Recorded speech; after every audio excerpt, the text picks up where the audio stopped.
اعوذ باللہ من الشیطان الرجیم بسم اللہ الرحمن الرحیم وَإِذْ اور جب قال فرمایا ربک آپ کے رب نے للملائکتی فرشتوں سے وَإِذْ قال ربک للملائکتی اور جب آپ کے رب نے فرشتوں سے فرمایا وہ واقعہ یاد کیجئے انی بے شک میں خالقم پیدا کرنے والا ہوں بشرن ایک بشری پیکر من سلسالین من سے سلسالین خشک بجنے والی مٹی سے من حمئن جو بودار ہو مسنون سن رسیدہ جو بودار ہو مسنون سن رسیدہ ہو سیاہ سڑا ہوا جو مادہ ہو اور وہ واقعہ یاد کیجئے جب آپ کے رب نے فرشتوں سے فرمایا کہ میں سنگ رسیدہ سیاہ بودار بجنے والے گارے سے ایک بشری پیکر پیدا کرنے والا ہوں۔ یہ حضرت آدم علیہ السلام کی تخلیق کے وقت جو معاملہ پیش آیا اور جس طرح اللہ تعالی نے تخلیق کیا اور جس طرح فرشتوں کو حکم دیا اس کا ذکر اللہ تعالی نے یہاں کیا ہے۔ بشر بولتے ہیں مرد ہو یا عورت ایک انسان کو، اور یہ بشر اس لیے اسے کہتے ہیں کہ یہ جو انسان کی کھال کا ظاہری حصہ ہے، چہرہ، بازو، یہ پاؤں، ٹانگیں، یہ پیٹ، یہ جو انسان کا ظاہری حصہ ہے، اس کھال کو عربی میں بشر بولتے ہیں، بشرہ۔ اور انسان کی اس کھال کا جو باطنی حصہ ہے اسے آدمہ بولتے ہیں۔ اور باقی جو جتنے بھی جانور ہیں آپ کے علم میں ہے کہ انہیں بشر نہیں کہتے کیونکہ ان کی جلد میں فرق ہوتا ہے۔ کسی کی حیوان جو جانور ہیں اس کے اوپر اون ہوتی ہے، کسی کے جلد کے اوپر بال ہوتے ہیں، تو مختلف کیٹیگری ہوتی ہیں۔ بشر صرف انسان کو ہی کہتے ہیں کیونکہ اس کی جلد جو بنائی گئی ہے اللہ تعالیٰ نے وہ باقی جو مخلوقات ہیں، باقی حیوانات ہیں، ان کی نہیں بنائی، اس لیے بشر انسان کو بولتے ہیں۔ سلسال ہمئن اور مسنون، اس کی میں نے پچھلی آیت مبارکہ آیت نمبر 26 میں ان کے لغوی معنی کی وضاحت کر دی۔ تو اللہ تعالیٰ نے فرشتوں سے فرمایا کہ میں بے شک سن رسیدہ سیاہ بودار بجنے والے گارے سے بشر بنانے والا۔ آگے ہے آیت نمبر 29 سورۃ الحجر، اس میں ارشاد فرمایا فَإِذَا پھر جب سویتو میں درست حالت میں لا چکوں ہوں اسے، جو ظاہری تشکیل کو اس کی کامل کر دوں، درست حالت میں لے آؤں، وَنَفَخْتُ اور میں پھونک دوں، نفخت میں پھونک دوں، فیہ اس میں، من روحی اپنی روح،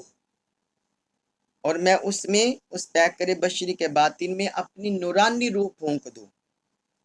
فَقَعُوا پس قعوا تم گر پڑنا، لہو اس کے لیے، ساجدین سجدہ کرتے ہوئے، فَقَعُوا لَهُ ساجدین تو تم اس کے لیے سجدے میں گر پڑنا۔ اب یہاں اللہ تعالی نے دو چیزوں کا ذکر کیا ہے، ایک تو انسان کا مادی وجود کی کامل تشکیل، اس کی آنکھیں کہاں رکھنی ہیں اور اس کا سسٹم کیا ہوگا، اس کے ناک کا سسٹم کیا ہوگا اور کیسے تشکیل دینا ہے، اس کا منہ کہاں ہوگا، اس کے کان کہاں ہوں گے، اس کا پیٹ، اس کی ٹانگیں، باقی چیزیں کہاں ہوں گی، ظاہری اعضاء، تو یہ پورا مراد ہے کہ جب میں اس کو ظاہری طور پر کامل تشکیل دے دوں، اس کے حواس کو بھی، ظاہر کو بھی، اعضاء کو بھی، اور ان کا جو فنکشن ہوگا، یہ مادی جو ظاہری جسم، اس کے اللہ تعالی نے تکمیل کو ذکر کیا، درست حالت میں لانے کو ذکر کیا۔ آگے دوسری چیز ذکر کی، وَنَفَخْتُ فِيهِ مِن رُوحِي، اور میں اس کے اندر اپنی روح پھونک دوں۔ صرف مادی جسم ہی نہیں رہے گا، اس کے اندر میں اپنی روح کا فیض پھونکوں گا، نورانی روح پھونکوں گا، تو پھر تم اس کے آگے سجدہ کرنا۔ آگے فرمایا سورۃ الحجر آیت نمبر 30 میں، فسجدہ، پس سجدہ کیا، الملائکۃ، فرشتوں نے، کلہم، سارے کے سارے، اجمعون، مل کر، اکٹھے ہو کر، سب کے سب نے، فسجد الملائکۃ کلہم اجمعون، بس اس پیکر بشری کے اندر نور ربانی کا چراغ جلتے ہی سارے کے سارے فرشتوں نے سجدہ کیا۔ اللہ تعالیٰ نے چونکہ امر دے دیا کہ ظاہری مادی تشکیل بھی اس کی مکمل ہو گئی اور اس کے اندر میں روح بھی پھونک دوں، تو پھر تم اس کے آگے سجدہ کرنا، سجدے میں گر پڑنا۔ یہ اللہ تعالیٰ نے فرشتوں کو حکم دے دیا۔ فرشتے اللہ کے ماننے والے بندے ہیں، عاجز بندے ہیں، نورانی مخلوق ہیں، مگر وہ اللہ کے مطیع ہیں، اللہ کے اطاعت گزار ہیں، فرما بردار ہیں۔ جو اللہ تعالیٰ انہیں حکم دیتے ہیں وہ بجا لاتے ہیں۔ تو جب اللہ تعالیٰ نے حضرت آدم علیہ السلام کی تخلیق کے وقت انہیں حکم دیا تو وہ فوراً انہوں نے عمل کیا، کوئی بھی فرشتہ باقی نہیں بچا، سب کے سب سجدہ ریز ہو گئے۔ اب یہاں یہ بات یاد رکھیے کہ یہ جو سجدہ ریزی کرنا، یہ دراصل شرف اور عظمت کے لیے تھا۔ حضرت آدم علیہ السلام کا شرف، عظمت، اس کو ظاہر کرنے کے لیے فرشتوں کی نگاہ میں یہ سجدہ عبادت نہیں تھا، بلکہ صرف ایک سجدہ تعظیمی تھا جو پچھلی امتوں میں جائز تھا، جس طرح یہ حضرت آدم علیہ السلام کے واقعے میں ملتا ہے اور حضرت یوسف علیہ السلام کے بھائیوں کے حوال میں ملتا ہے کہ انہوں نے حضرت یوسف علیہ السلام کو سجدہ کیا۔ تو یہ سجدہ تعظیمی ہے، سجدہ عبادت، عبادت کے لیے سجدہ وہ صرف اللہ کی ذات کے لیے ہوگا۔ اور یہ بھی جو سجدہ تعظیمی ہے یہ گزشتہ قوموں میں اجازت تھی، لیکن حضور صلی اللہ علیہ وسلم نے اپنی امت میں اس سجدہ کو بھی حرام قرار دے دیا ہے۔ اس لیے اب تعظیم کے لیے حضور کی امت میں کسی کو سجدہ نہیں کیا جائے گا۔ عبادت کے لیے کرنا تو ویسے ہی شرک ہے، شرک ہے وہ عبادت کی نیت سے کسی کو سجدہ کرنا، اور اب تعظیم کے لیے کسی نے سجدہ کیا، معاذ اللہ، وہ حرام ہے، وہ منع ہے، اس لیے وہ بھی نہیں کیا جائے گا۔ تو فرشتوں نے جب آرڈر سنا وہ سارے کے سارے گر پڑے۔ آپ یہ دیکھیں یہاں اللہ تعالیٰ نے دو لفظ استعمال کیے، کلہم اجمعون۔ تو یہ بندہ نہ سمجھے، کوئی بندہ یہ نہ سمجھے کہ کثرت سے فرشتوں نے سجدہ کیا، اکثریت نے کیا، سب کے سب نے نہیں کیا۔ اللہ تعالیٰ نے اس کا رد کر دیا، فرمایا کلہم، ان سب کے سب نے، اجمعون، اور علیحدہ علیحدہ بھی نہیں، وقفے وقفے سے بھی نہیں،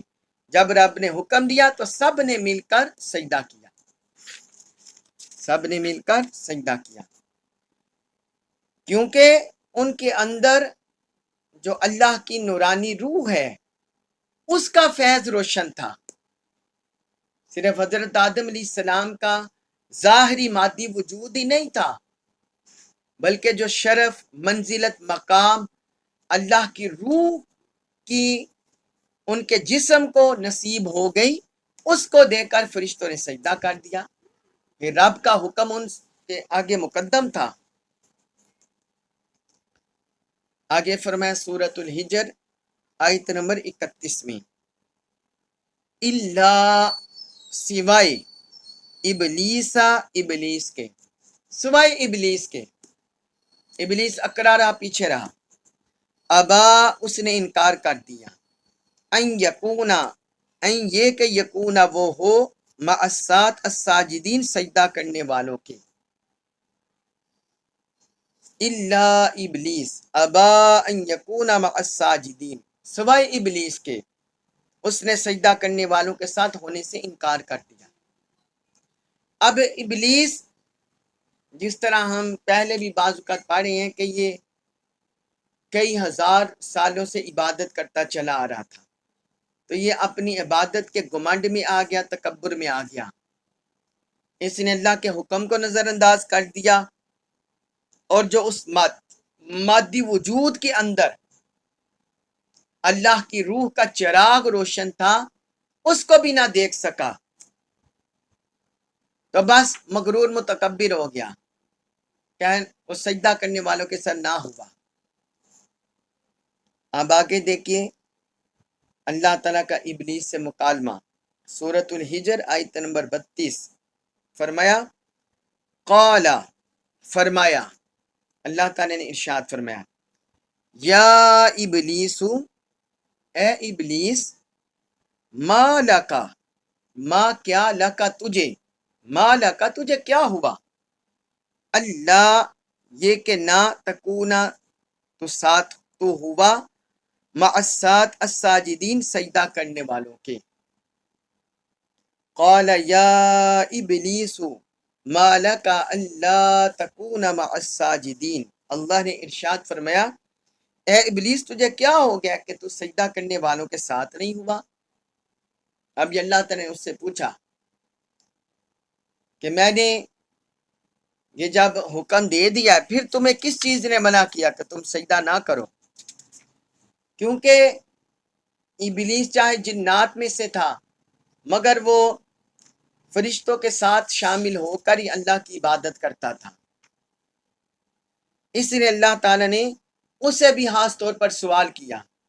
کہ چونکہ تم ان کے ساتھ شامل ہو کر اللہ میری عبادت کرتے ہو،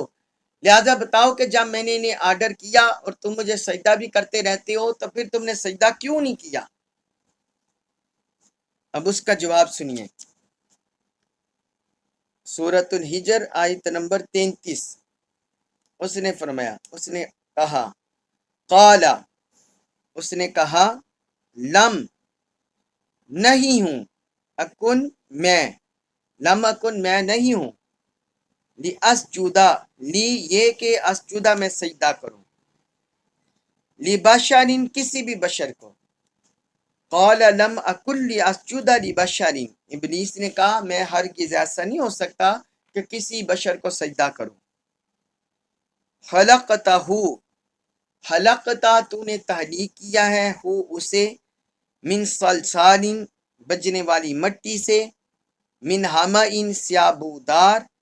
مسنون سن رسیدہ گلی ہوئی، خلقتہ من صلصال من حمئ مسنون، جسے تو نے سن رسیدہ سیابودار بجنے والے گارے سے مٹی سے تخلیق کیا ہے، تو میں اسے سجدہ کرنے والا نہیں، ایسے بشر کو، ایسے بشر کو میں سجدہ کرنے والا نہ ہوں۔ اس طرح میں نے آپ کو بتایا کہ بشر کا مطلب وہ ظاہری جو انسان کا وجود ہے تو اسے لغوی طور پر بشر کہتے ہیں، اور پھر اللہ رب العزت نے بھی انسان کو یہی ٹائٹل دیا بشر کا۔ تو جس چیز کا اللہ نے ذکر کیا تھا انسان کی مادی وجود کو تشکیل دینے کا کہ یہ سیاہ سن رسیدہ بودار بجنے والے گارے سے میں اسے بنانے والا ہوں، ابلیس نے بھی وہی ذکر کیا کہ یا اللہ تو نے تو اسے سن رسیدہ بودار بجنے والے گارے سے بنایا ہے، اتنا گھٹیا چیز سے، مٹی سے، تو میں اسے سجدہ نہیں کروں گا۔ آپ یہ دیکھیے، ایک اس نے اللہ کے حکم کو نظر انداز کر دیا، دوسرا جو اللہ کے روح کا چراغ حضرت آدم علیہ السلام کے اندر روشن تھا وہ بھی نہ دیکھ سکا، اسے بھی نظر انداز کر دیا۔ تیسرا، حضرت آدم علیہ السلام کی فضیلت جو علم کی وجہ سے سارے فرشتوں پر ظاہر ہوئی، جو اللہ تعالیٰ نے پہلے پارے میں ذکر کیا ہے۔ تو ابلیس حضرت آدم علیہ السلام کی عظمت کا بھی منکر ہو گیا، یعنی عظمت نبی کا بھی منکر ہو گیا۔ اس نے بنیاد وہی ظاہری مادی وجود کو بنایا، اور اس میں بڑے فتنے آج تک بعض لوگ جو انبیاء کرام کا استہزاء کرتے ہیں، حضور صلی اللہ علیہ وآلہ وسلم کے معجزات کمالات کے انکاری ہوتے ہیں، وہ یہی اعتراض کرتے ہیں کہ یہ تو بشر ہیں۔ گزشتہ انبیاء کرام پر بھی ان کی قوموں نے یہی اعتراض کیا، جس طرح سورۃ المدثر میں ہے آیت نمبر 25 میں کفار نے کہا ان ھذا الا قول البشر، یہ تو صرف بشر کا قول ہے۔ حضور کے فرمان پر، قرآن پر انہوں نے کہا۔ اسی طرح سورۃ القمر میں ہے فقالوا ابشرا منا واحدا نتبعه انا اذا لفی ضلال وسعر، انہوں نے کہا کیا ہم اپنے میں سے ایک بشر کی پیروی کریں، پھر تو ہم ضرور گمراہی اور عذاب میں ہوں گے۔ اور اسی طرح سورۃ التغابن ہے آیت نمبر 6، کافروں نے کہا فقالوا ابشر یہدوننا، انہوں نے کہا کیا بشر ہمیں ہدایت دیں گے۔ تو یہ جو ظاہری مادی وجود ہے اس کو دیکھ کر کافروں نے انبیاء کرام کا بھی انکار کیا اور ان پر طعنہ زنی کی۔ تو اس کا جو پہلا سرغنہ ہے، جو پہلا انکاری ہے عظمت رسالت کا،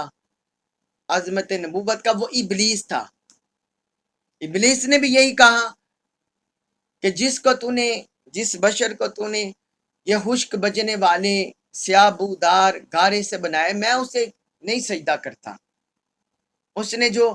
روح کا چراغ اللہ کا حضرت آدم علیہ السلام کے اندر تھا اس کو نہیں دیکھ سکا، پھر اللہ کے حکم کو بھی نہیں، بے ادب اور گستاخ ہو گیا۔ تو اللہ تعالیٰ نے فرمایا اسے، سورۃ الحجر آیت نمبر 34 فرمایا قال، فرمایا فخرج، پس تو نکل جا، منہا، اس سے، یعنی جنت میں موجود تھا، پس تو اس سے نکل جا، جنت سے نکل جا، فإنک، بے شک تو، رجیم، مردود ہے۔ آیت نمبر 35 بھی ساتھ پڑھ لیتے ہیں، وہ بھی ساتھ مضمون ملتا ہے۔ وَإِنَّ، اور بے شک، عَلَيْكَ، تجھ پر ہے، اللعنت، لعنت، وَإِنَّ عَلَيْكَ اللعنت، اور بے شک تجھ پر لعنت ہے، اِلیٰ، تک، یوم الدین، روز جزا تک، بے شک تجھ پر روز جزا تک لعنت ہے، لعنت تجھ پر پڑتی رہے گی۔ اللہ تعالیٰ نے 2 سزائیں اسے دی، بلکہ 3 سزائیں ابلیس کو دی۔ پہلا فرمایا کہ تم اس جنت سے نکل جاؤ، تم یہاں ٹھہرنے کے حقدار نہیں، جس طرح حضور صلی اللہ علیہ وسلم کا فرمان ہے کہ جس شخص کے دل میں رائی برابر بھی تکبر ہوگا وہ جنت میں داخل نہیں ہوگا۔ اور ابلیس تو متکبرین کا سردار بن گیا، براہ راست اللہ کو اس نے جھٹلا دیا، انکار کر دیا۔ تو اللہ تعالیٰ نے فرمایا ٹھیک ہے بدبخت، تم اس جنت سے نکل جاؤ۔ دوسری اسے سزا سنائی، فَإِنَّكَ رَجِيمٌ، تم مردود ہے، راندہ درگاہ ہے۔ اب ہماری بارگاہ میں تم مردود ہو چکا ہے، تجھے یہاں قربت نہیں ملے گی، تجھے یہاں نرمی محبت نہیں ملے گی، کہ تو براہ راست منکر ہو گیا، اکڑ گیا، تکبر میں آ گیا ہے۔ اور آگے آیت نمبر 35 میں جو ذکر کیا کہ تیسری سزا یہ ہے تیری کہ قیامت کے دن تک، روز جزا تک تجھ پر لعنت ہے، لعنت تجھ پر برستی رہے گی، پڑتی رہے گی۔ آج تک دیکھ لیں کہ ہم ہر معاملے میں شیطان مردود سے پناہ مانگتے ہیں۔ اعوذ باللہ من الشیطان الرجیم، جب قرآن مجید کی تلاوت کرتے ہیں یا کسی اور موقع پر غصہ آ جائے یا اور موقع پر جس سے شر سے بچنا مقصود ہو شیطان کے، تو اسی طرح ہم کرتے ہیں اعوذ باللہ من الشیطان الرجیم۔ تو اللہ تعالیٰ نے اس کی نافرمانی تکبر کی یہ سزائیں اسے دی، 3۔ آگے ہم انشاءاللہ اگلے لیکچر میں پڑھیں گے۔ اللہ رب العزت سے دعا ہے کہ اللہ تعالیٰ ہمیں اپنے کلام پاک کی کامل معرفت نصیب فرمائے، اپنی بندگی نصیب فرمائے، نبی کریم صلی اللہ علیہ وآلہ وسلم کے مقام کی معرفت نصیب فرمائے، اور شیطان مردود کی جو بدعمالیاں ہیں، سرکشی ہے، تکبر ہے، اللہ تعالیٰ ہماری ان سے حفاظت فرمائے۔ وما علیہ الا البلاغ المبین۔